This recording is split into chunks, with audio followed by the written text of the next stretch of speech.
Let's talk about an alliance none of us saw coming. China, Japan and South Korea have decided to fight Donald Trump's tariffs head on. We have Liberation Day, as you know, on April 2nd. Many countries have taken advantage of us. We must consider appropriate responses, and all options are subject to consideration. I often say that blowing out other people's lights will not make your own lights brighter.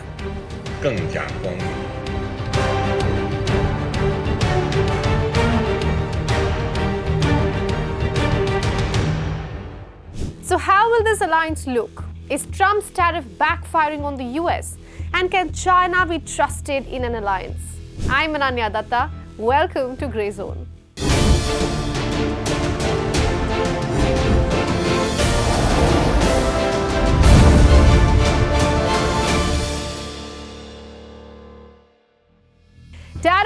Tariff. That's all we have been hearing from Trump since he took charge. Now he's calling April 2nd, that's tomorrow, Liberation Day. Trump says it will be a rebirth of the United States and every country will be targeted. So the markets are bracing for the big day and gold has just hit record high. You get the gist, these are some uncertain times we are living in. We think it will be easier for foes like Russia and Iran, who have been at the receiving end of sanctions and heavy tariffs. They have already turned away from the US. But our question is, how are US's friends bracing for it? Republican Senator Tom Tillis said it best. We need to fight battles with our foes first and then try to figure out any inequalities with our friends second. But it seems like the friends aren't willing to wait. And when I say friends, I mean the closest ones, Japan and South Korea.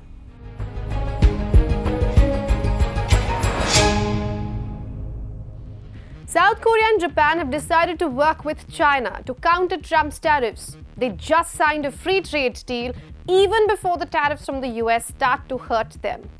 Like any other deal, there will be give and take. Reports suggest Japan and South Korea are seeking to import semiconductor raw materials from China, and Beijing might purchase chip products from its fellow Asian countries. So the goal is to strengthen supply chain cooperation and balance their exports. Seoul is being coy. They are refraining from calling the deal a joint response to the US tariffs. But it is what it is. For the longest time, this trilateral alliance was not possible due to territorial issues. Then Trump talks about uniform tariffs. And suddenly, Japan and South Korea are in the same basket as China. And we hear about a free trade deal. The joint statement talks about promoting trilateral economic and trade cooperation. This is mentioned in the document. What the document did not have is promoting an international community that isn't dependent on the US, even if it comes at the cost of depending on China.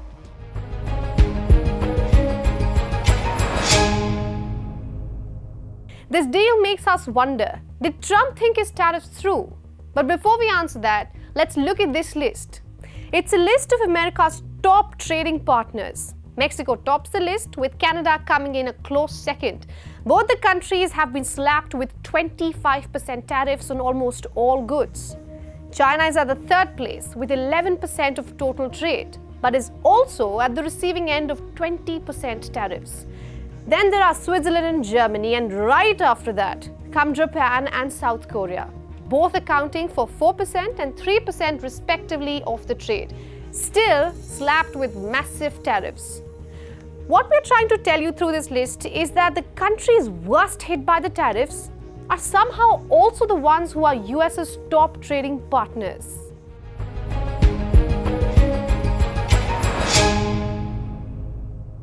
If we focus on Japan and South Korea, they have been heavily dependent on trade partnerships with the US.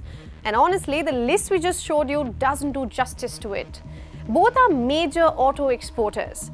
The big names that you keep hearing, Hyundai, Kia, Toyota, Honda, Nissan, all of them come from these two small Asian countries. And things were actually going pretty well for them, because who thought one day a close ally like the US will stand at the door and ask for toll money? Autos account for more than 30% of Japan's exports to the US, and for South Korea, the number stands at 27%.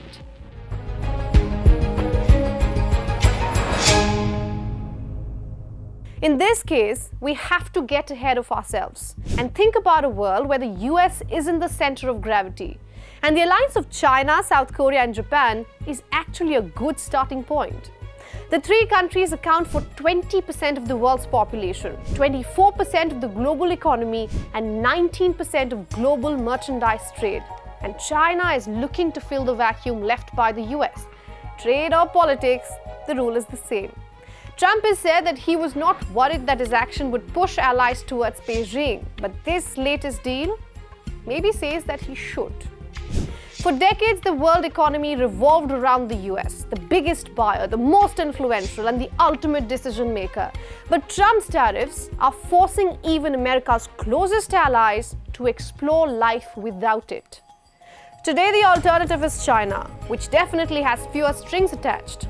Tomorrow, it could be Russia. So our question is, where is the world heading? We are seeing some of the closest friends hedge their bets and a world order that no longer waits for Washington's approval. So is Trump's tariff war creating the very world he fears? You decide.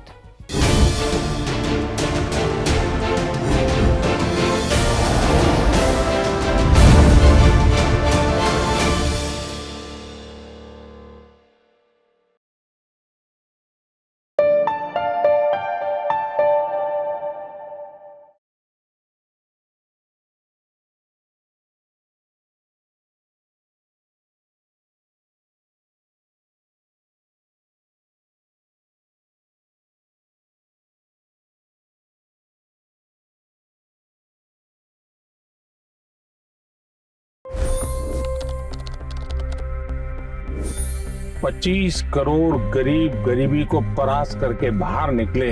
For the good of our nation, let's work together and let's truly make America great again.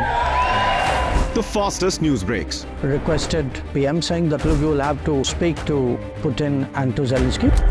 The biggest newsmakers. The relationship with India is probably the most important bilateral relationship the US will have for the rest of this century. The capital delivered quite an election result today. Expert analysis. The million-dollar question today is how to stop this dance of death.